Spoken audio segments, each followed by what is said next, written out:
everyone, to another episode of Around the Edge. Did I get it right? All right, good. We were joking at the beginning of this because we have Around the Edge, Inside Edge. Jake's been working hard here, but welcome everyone. We like to, highlight our team members that work with Edge, learn a little bit about them.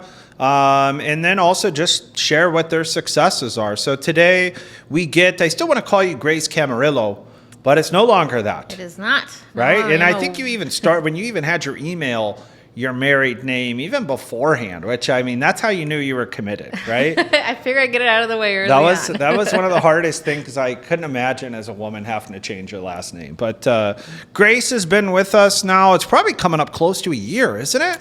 Yes, just a little bit over, actually. Yeah. I started in January of last year. Yeah, so a year and a half. Wow. Well, for those that don't know Grace, she's based out of Minnesota here, which a lot of our guests are just because it makes it easier. But Grace is one of our top producing loan officers. She's a friend of mine. How did you and I meet? Was it through Brad? It was through Brad. Okay. Yep. Okay. So we met through her husband. Her husband is one of the top VA agents in the state, and we kind of had a weird background between him and I because we met at a closing, and then we were sitting and shooting the breeze on something, and it was like, hey, where are you from? And then I told him where I was from. He told me where he was from, and then we found out that we kind of knew each other. Like, we knew a lot of the same people, grew up by the same little hillbilly town in Ohio. The two most social people of that yes, town. That's really, it doesn't take a lot when there's only 6,000 people in between the two towns. But, and when Brad and I were talking a lot, you were working at a different company, right? You were at a retail company. This is internal, so I say names. You were at Bay Equity, and doing well, right? You were somewhat new into the industry. I was very fresh. When I started talking to you, I was in the business for about 4 months. Yeah. Yeah, I remember it was somewhat new because you were like, hey, is this normal? Or is this normally what happens? Like, what are your guys' rates on VA loans? Like, it was a lot of the questions to where most people that are new don't even care enough to ask, right? Because you're still just trying to learn. But I think your caringness and ability to serve others, like, to me, I want to feel good about what I do, right? And I think that resonates with you as well. Like, you want to be honest, ethical, and really fair, right? It's like Absolutely. one of those things to where it's fine if we're making 275 basis points, that's great, but we're not selling a 600 basis points margin for you to make 150 basis points, which is kind of where you were at. I think it was less than 150, actually, now that I think about it. Yeah, I was at 100 Yeah. at that point, and I had no idea that anything else existed because I was so new. Yeah. I'm like, wait, what? There's something else? Yes, I know. It's, at least you found it very shortly instead of some of the people like I interviewed today that have been in the industry 30 years. And I've always wanted to look at the broker, but I just never did. And I'm thinking to myself, wow, your manager should be sending you the best Christmas card ever. Right. You know? Yeah, I was definitely very lucky. I mean, only being 4 months into the business and finding you, through Brad and coming to this world. So let's walk through your story, right? One, I like to always pull up where are you from? How did you end up where you're at? What got you into the mortgage industry? Walk us through that timeline. Tell us a little bit about yourself and your journey. Yeah, sure. So I'm originally from Mexico. I grew up over by Puerto Vallarta. If anybody knows, that's the beach. So it's hard to be here in Minnesota sometimes. But I spent all my youth there and here, a couple years here, a couple years there, until I graduated from Eden Prairie High School. Okay. And then after that, I went to the University of Minnesota in Minneapolis. All right, hold on. Puerto Vallarta, but you graduated in Minnesota. So did your whole family move? No, up here it's just my immediate family. The rest of them, they just will not come over. Okay. So so when did you guys move? We moved here when I was about 7 years old. Okay.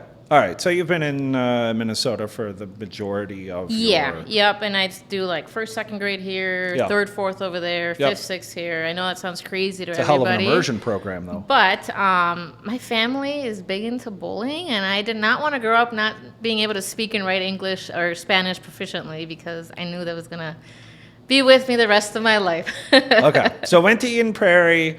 Graduated from Eden Prairie. Now I'll let you go. I just had to catch a little bit of there. So wait a minute. How did that happen? And then from there I went to the University of Minnesota. Okay. I studied physiology there. I was on a pre-med career at that point. and then finished college. I was always very narrow-minded into what I wanted to do with my life, which was go into the medical field. Yeah. But after college, I decided I should take a couple years and just make sure that's what I want to do, because it's all your life. And, Yes, it's a big commitment. Type of lifestyle. So I ended up going back to Mexico for 2 weeks for vacation, and I stayed there for 2 years. Found myself working for an American doctor down there in alternative medicine. It was really cool, fun stuff, but little by little, I just this is not keeping me up at night anymore. Yeah. Nothing that I really look forward to, and I didn't really want to wear scrubs every day because they're not fashionable. No. From there, I decided I wanted to go into something else. Now, before that time, I always told everybody that I would never go into sales because I hated sales. My family's always been in sales, and that's not what I wanted to do. Yeah. Well, I ended up going into sales. I started first in the car business.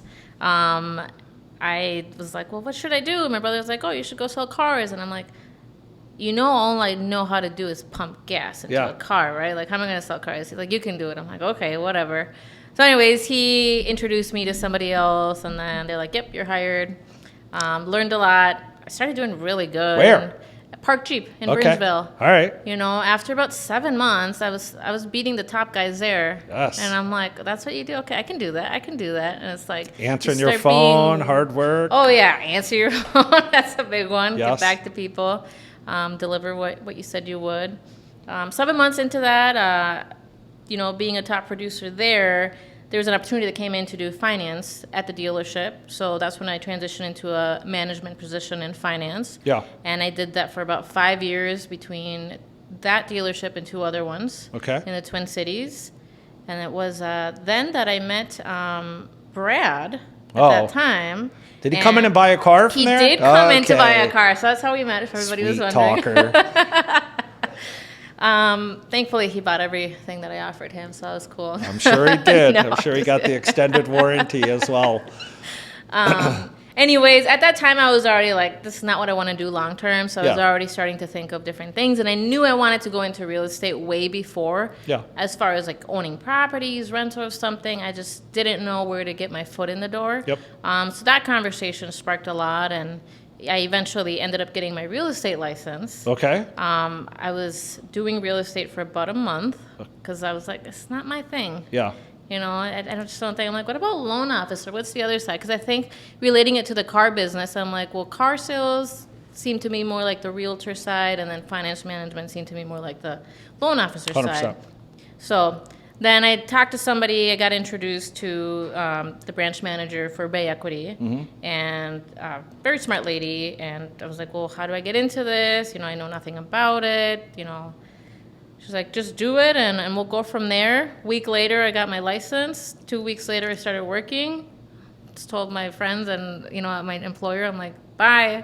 They're like, what? I'm like, some of my friends always say that I'm a little crazy sometimes when I decide to do something. Yeah, I mean, getting into finance manager is not an easy position. I mean, they do well. I mean, most finance managers, especially through COVID, I think they were crushing. Yeah, absolutely. It was a tough decision because, like you said, some do well, some don't. But Yeah. I was fortunate to do well, and leaving a high-paying job to go do something you've never done before. Right, 100% commission. You've And- never done it. There's a big risk. Yeah, so that was a big concern of mine. But eventually, after lots of talks, I was like, I got to do it, and go from there. Yeah. So yeah. So then, starting out in the mortgage part, because I think you found your groove, right? I mean, you I think you so. like what you do. Oh yeah, I'm not You're going back doing Yeah. anything else. What about it is like what fulfills you with what is like the thing that brings you the most joy with doing this job?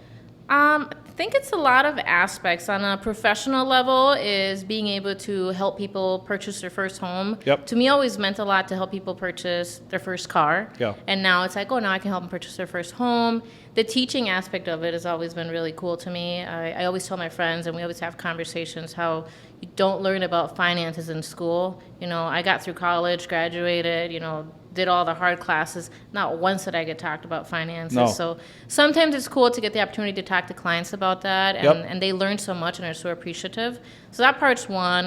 The other is being able to do a job where I know I did an amazing job. I got them the best rates, the best programs, for their particular situation, it just helps me sleep at night. Doesn't it? I mean, it really is. I still feel like at times with this industry that we're so fortunate. One, being able to help people, but then also like it's a rewarding career, right? I mean, especially on the broker side, because there isn't so many hands in the pot that you're working for peanuts. You know, realtors make good money, and that's why a lot of people want to be a real estate agent. But to me, there's like a differentiator.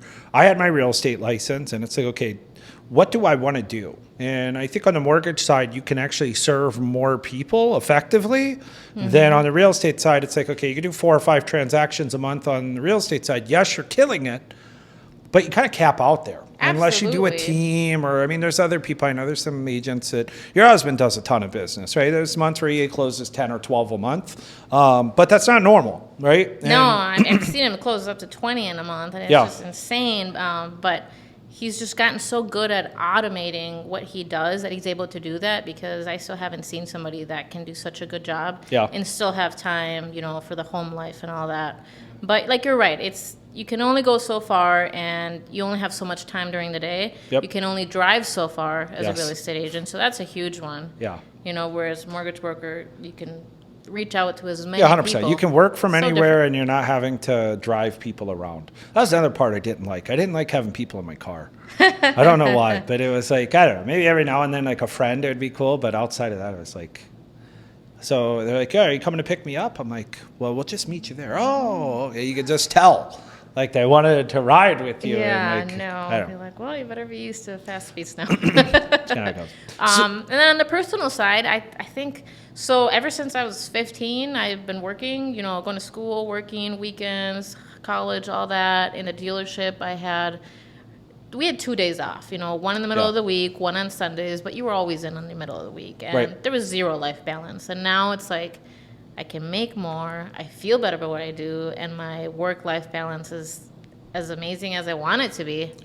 You definitely can make your own schedule. And, you know, our clients still dictate it, but it's like most of the time it's a pretty quick response. Like, it's like somebody's they want your time to be able to get accurate guidance, but it's 10 minutes. Absolutely.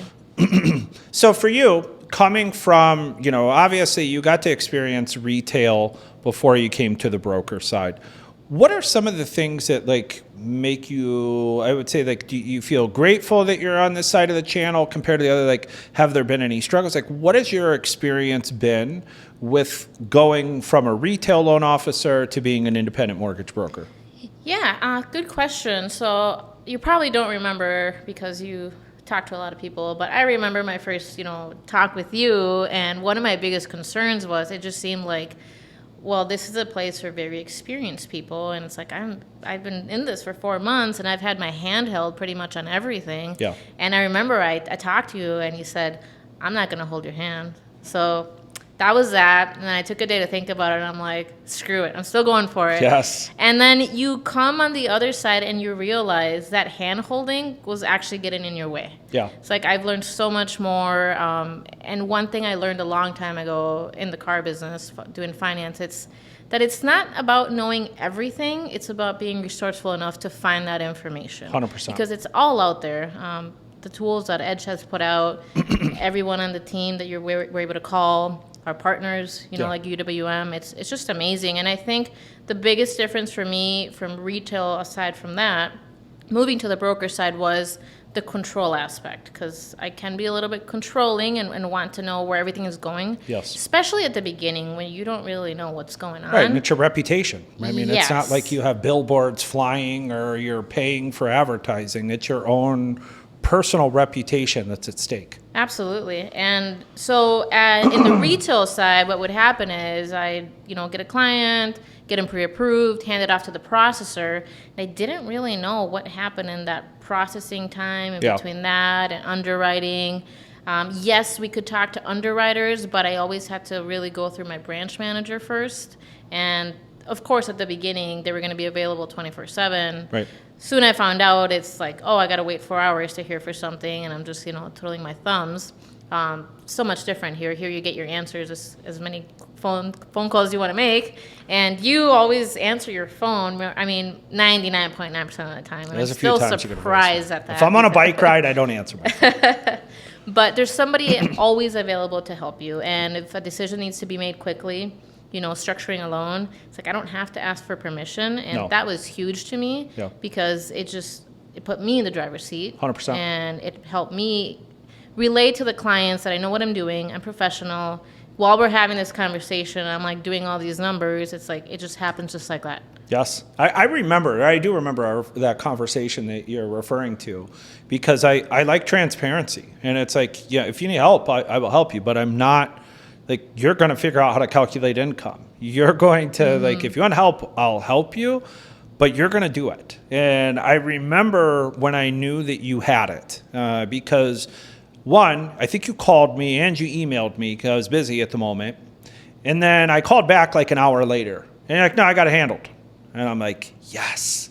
Exactly as you hit it on the head. We have like a good mortgage broker, a good salesperson, really anybody. I mean, it's really understanding that you do have control. I do have control over finding the answers. If it's not clear, then you can go and look it up in the guidelines. It's not like the guidelines for VA, FHA, they're all there. Like, do the work. Like, I can go hit Control F and search it for you. Now, granted, there are some times to where it's good to leverage, your team to ask, hey, what would you do in this situation? But a lot of times on the learning aspect, you don't stop learning in this industry, right? No. On average, in 90 days, we have over 10,000 guideline changes. So it's like today, if you're the best loan officer, meaning you know everything inside and out, you're irrelevant in 90 days. Right? Isn't that crazy? It is, but that's where it's important to understand that there isn't somebody else to look at to do your job. You control all aspects of it. And to me, that's one of the parts why I really love the broker industry, is because I can control that piece of it and take ownership, compared to nobody wants to work, just like the auto industry, right? I don't care what it is. If I bought a car from you and there was a door ding or something, and then, well, I'm coming back to you, well, I got to check with my manager. And then, man, like, people just blow you off. Where to me, it's like, I want to know if I have a problem with closing, I want to call my closing manager. And I want to find out exactly where we're at. And I can, nice part, we have the transparency to do that, which in return gives you more confidence to sell, knowing that it is on you, knowing that you are setting a referable experience that's going to help get you to more deals. Because being for both of us, we don't really advertise, so to speak. Like, we just advertise what we do. And when you get an opportunity to serve a client, that is your opportunity to build more referrals, right? And I think on our side, you can do a great job on the retail side too. Obviously, I think your boss, she does a great job, right? But the fact is, like, for you as an independent salesperson, you don't need anyone else, right? You have the team to rely on if you have questions, but you have figured everything out on your own, which has brought you up to where, I mean, I think you're top 10 in the company, which when you look at it for as short as what you've been in this industry, it's incredible. I mean, is really, I know you're, what's the word I want to use? I wouldn't say modest, but that's not the word.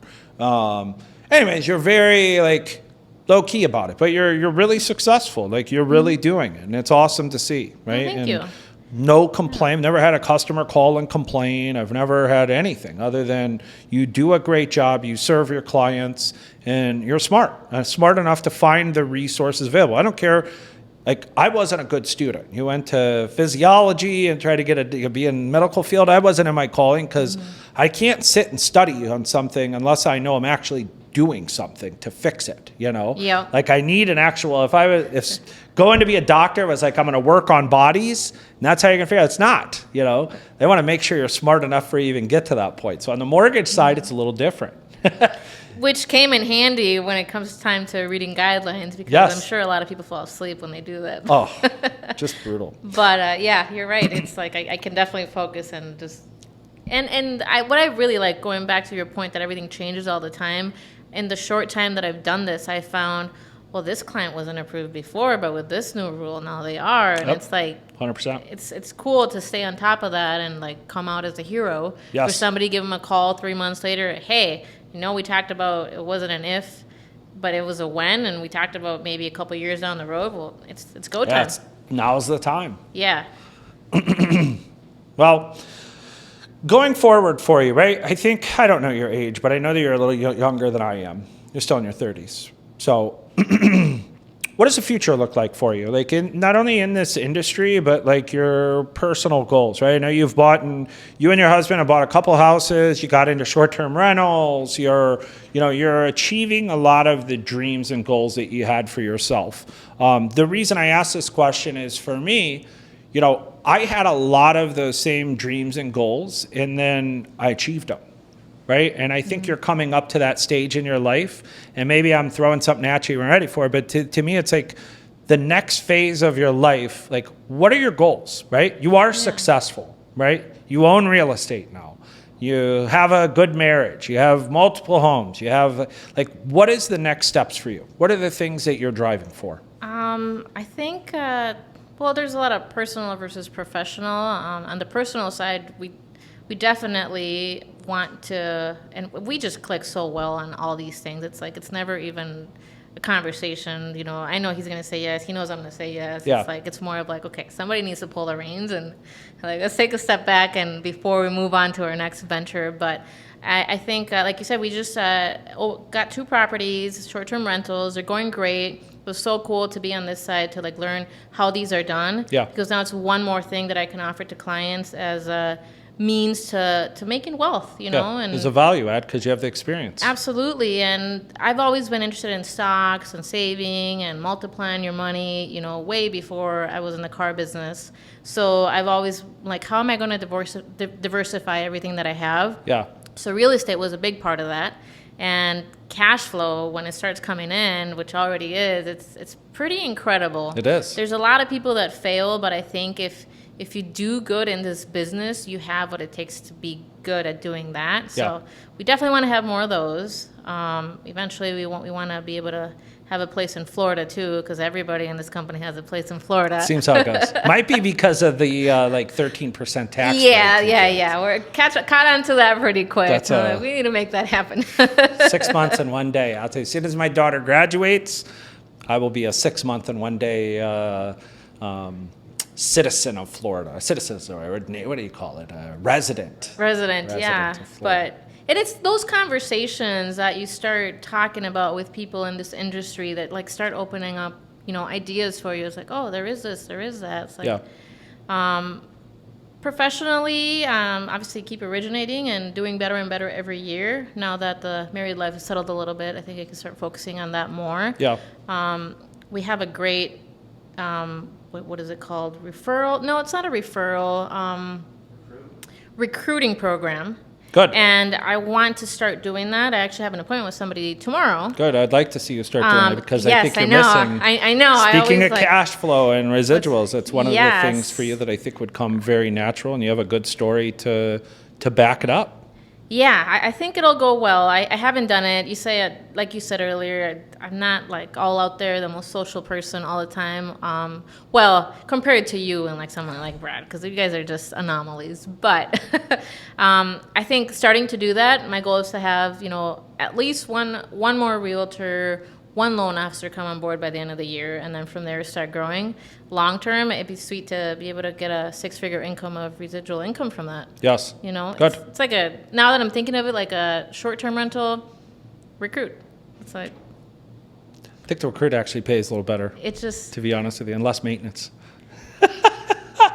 Depending on who they are, that is. yes, it could be. yes, depending on who they are. A lot of it for those, though, it's like you'll have people that are amazing. Like you're selling mortgages, and then to be able to go to, you're selling employment. It is different, and a lot of people, that's what the hesitancy is, because like, well, wait a minute, how do I?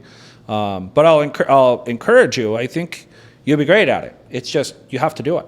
And when I say you have to do it, it's like you have to be intentional with your time to where, okay, I'm going to spend 1 hour and go through LinkedIn and find out who my connections are that maybe I used to work with at the last company, and I've been there, you've been gone long enough that there's no non-compete, share your experience with them. Right? And to me, it's one of those, even from a pricing, I got to ask you, because that was one of the things I think what your husband and I talked about. He was like, she's doing great. She's closing loans there. But like when I refer clients to her, the rates are just atrocious. Yeah. Was there a big difference for There you? was. So I remember we both pulled up our systems on a Zoom call, and you were 3/4 of a point less than I was. And that's where I'm like, well, what's the catch? So, what's happening? That's when you explained to me about branch managers, regional managers, blah, blah managers, That's the a good light name manager, for them, blah, blah whatever. managers. That should be a valid title, by the way. But that's what it is, right? It's all the layers of unnecessary management to be able to get it to where you can make 100 basis points. You had to sell 5X, You had to sell 500 to make 100. Yes, and coming from that side, they definitely drill. And again, I was there for a very short time, but I totally bought into all the resources, the technology, the tools available to you that you have for free as part of your employer. But Yes. they're not really for free when you're not getting the bigger share of the lion's share, like you mentioned.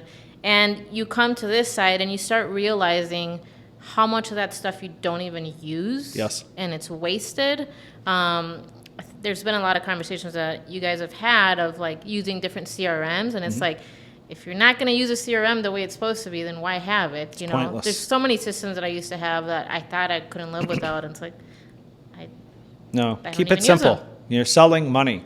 And, to be able to feel confident about selling money, you need to be able to sell it for a price that that is fair, and you deserve to be compensated for it to be fair absolutely. either. And sometimes we're not the best, but that doesn't scare me. I mean, coming from the finance auto world, it's like, Yeah, yeah, you can, there's credit unions, there's this, but you got to close them. 100%. You Yeah. know? Fair is the Offer word I your like value. to use. We are always fair. Yes, We we're typically very are close. always better, but you're right. There's always going to be somebody cheaper, but we're always fair. Yeah, and it's not common. Yeah, it really isn't. It's not. That's it. Good. So for someone, let's say that if a retail originator is sitting in the shoes of where you were before you decided to make that jump, what advice would you give them? What the heck are you doing? Yeah, right. What are you waiting on? Let's What go. are you waiting on? Gracie's our first recruit. Let's go. Like everybody said here, we don't have to sell them coming to Edge. Edge sells for itself, Yeah. and the way things are structured, everything that it has to offer, I think it's just more of opening their eyes to that there's more out there, Yeah. and taking that fear away of, oh, but I'm not going to have this or that. And I think it's really important that if you are going to start recruiting, and that's why I wanted to wait a little bit more, it's like, I don't want to bring someone and then not know how to help them. Yeah. And it's like constantly having to call you. It's like, what do I do with this person? It's like, I should know my systems. I should give them a very good support system for when they come on board, which I think I'm there now. You are there. So that's why I'm like, okay, I'm ready. I can do this. And if they have questions, I can help them thrive, because if they don't thrive, then Yeah. they're not going to do good. And, Yep. It still comes down to the individual, just like it was for you, right? I mean, it doesn't, no matter how good the support system is, it still comes on you being a resourceful person, right? Absolutely. I mean, that's really, if I could coin one characteristic of something that makes someone a good mortgage broker, it's being resourceful. Right? Because truthfully, there are so many options that you can get lost in the weeds really easily, right? We have 116 different banks. Like, who am I going to use and why? Like, keep it simple. Where's everybody sending their loans to where they're closing the fastest and making things easy? Let me start there. Learn one system. Then as you get into it more, just like you've done, can I do short-term rental qualification? Oh yeah, there's this company that does it. Let's dig in and learn on the next chapter. The learning really never ends. That's why, for me, when I hear someone say, I want to wait until I have everything, figured out, it changes. The characteristic, though, doesn't. You're either a resourceful person or you're not. Yeah. There's this new saying that my husband Brad and I have been talking about lately, and we tell each other to.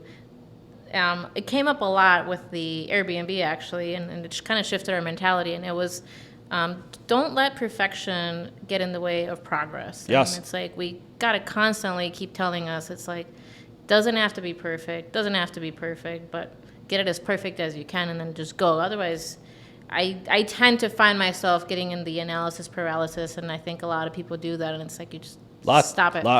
Stop it. That's really, and I think that's what it is for you on the recruiting side. But that's absolutely, absolutely. I could be honest with that and say it to you because you're a friend of mine. Oh, so. yeah. Well, I knew it was We gotta coming get you on over this. that. I knew it was coming on this today, so I'm like, I better have an appointment for when. You better, right? We got to. So I do tomorrow.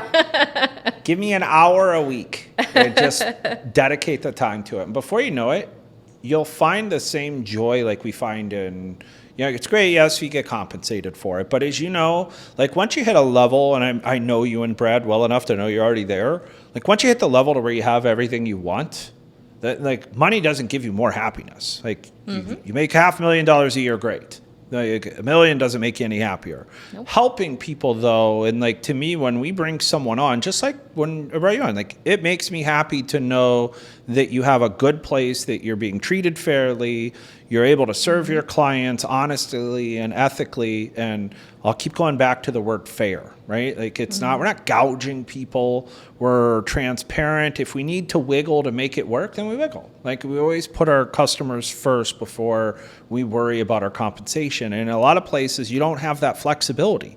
Even if you wanted to as a person, you got to go and ask somebody for a pricing exception, or even the pricing exception still has them like, And wait and make up an excuse of why you have to wait. It's so dumb. It's such a dumb system. It is. Well, I'm excited for you to continue your growth as a mortgage broker, both professionally and, personally with a lot of the things that you've been working on and building your own portfolio. What would you say, if anything, is missing on this side that you didn't have or that you wish? Is there anything that was better in the retail side that you want to see the broker channel have or not have? Or sometimes I do come up with an answer, but then I'm like, no, we actually do have that. It's just an excuse. Yeah. I think really, and I don't think this applies to a lot of people at Edge, but to some it might, which is sometimes some people, and it's not the way it's structured here, and I think I finally got out of that mentality and don't need it, but sometimes you just need a little bit more accountability. Yeah. That's not how we're set up, and I love that it's not that way because I don't want somebody on top of me, but maybe for those who might want a little bit, you know, and you have started doing that. I think you're close to a year on your boot camps that you've been doing. Yes. Yep. And we have a new we're rolling out a new thing for August where we're actually doing partners. So it started, if you watched on our Edge Connect, we had a post with Hunter and Major talking about what they did. So we're actually creating teams to be able to have an accountability partner. There's a lot of people that I agree with you. I think it's important. I personally have an accountability partner, right? And I always choose somebody that's doing better than I am, right? Because to me, it's like I want to try to find somebody that's going to help me level up. We're going to run that through Edge with having an accountability partner. You have it, but you have to do it, right? It's like the same thing with the resources, but being resourceful. So that's good feedback. That's why I always like to ask questions that may seem, trivial, but it's important. Yeah. The difference is, if you did coaching, you're going to pay $2,000 to $3,000 a month for someone to make you accountable. Yeah. And I'm not a big fan on coaching, right? I thought a lot about it, and then I was like, okay, all the information is out there, Grace, so you're just paying somebody to give you an excuse. It's just, you just got to get out of your head. And it's one of those things that I do come back and sit down and think to myself, I'm like, okay, no, that's an excuse, get rid of it. That one's an excuse. And it's like Monday start, and it's like a mental refresh of check myself before I start the week, and okay, here's where we're at. This is what you're doing. Well, I really like the feedback on the accountability aspect, because that's kind of what we're trying to roll out here next month. Is to, you've heard me a lot talking to finding your rabbit, or I've presented it in a few different ways, but now we're going to put that in action. And then I'm doing giveaways for it's a point system, so it'll be fun. Hey, are you prospecting for this amount of time with your accountability partner? Because a lot of times it's literally, you can get stuck just working, and it's not necessarily the highest use of your time, right? When I say working, it's in a general way. Are you prospecting, or you're working on a file. Like there are two different, we have to wear all hats when you're in this business. You have to be your chief marketing officer. You have to be your chief executive officer. And which place am I going to say? There's a lot of different roles you play, and learning how to manage that and not, not pay attention to one aspect. As soon as you're not paying attention to one aspect of your business suffers. Yes. So I'm really excited for that, and excited for you to be a part of it, because you're going to be. Yeah, it's been a ride learning how to run your own business. Like you said, it's if you've never done that before, it's just kind of like, it does throw you off at the start for some people, but then soon you realize it's really not that bad. Or one comment that you said earlier, when I first started, you told me to focus on 5 banks, and I'm like, no, I'm going to learn all 60 of them because I don't mind reading guidelines. I like to read. I know I'm weird. I'm the only one. But I got into it, and I'm like, oh my God, like he was so right. It's like, I'm going to know every program. It's like, I'm going to do, all of them. It's like, no, start with one. It's like, it's so much easier to just start with one program, learn it in and out. For me, that happened to be VA. Yeah, dominate on and VA. I learned it very well, and it was so much easier to start venturing into like FHAs, I-10s. People always laugh when sometimes I give them a call. I'm like, so conventional, how do you do this? Because those are the easy ones. But for some reason, like to me, the easiest thing I can do is VA. Yeah, because you're used to it. That's kind of been your bread and butter. Right, but it's like you said, just start it one little bit at a time and then start expanding from there. It's a lot easier that way. Yeah, good. Well, thank you for making time for us today and sharing with our audience. Those that don't know Grace, feel free to reach out. Hopefully you guys will be. Brad actually was at, your husband and you were at Fuse last year. Yeah, we'll be there this year along with our other realtor partner. I'd like to hear that. Yeah. So that'll be good. So those that Fuse is coming up here October 4th through 7th. We always do our company party. It's a blast. We have a good dinner. Last year, Aaron Melby belted out in song in the middle of it. But really more of what you see here. Good people trying to do good things, helping others. And that's our culture here. And I'm glad to say that you're a part of it. So thank you for being here. Thank you for having me.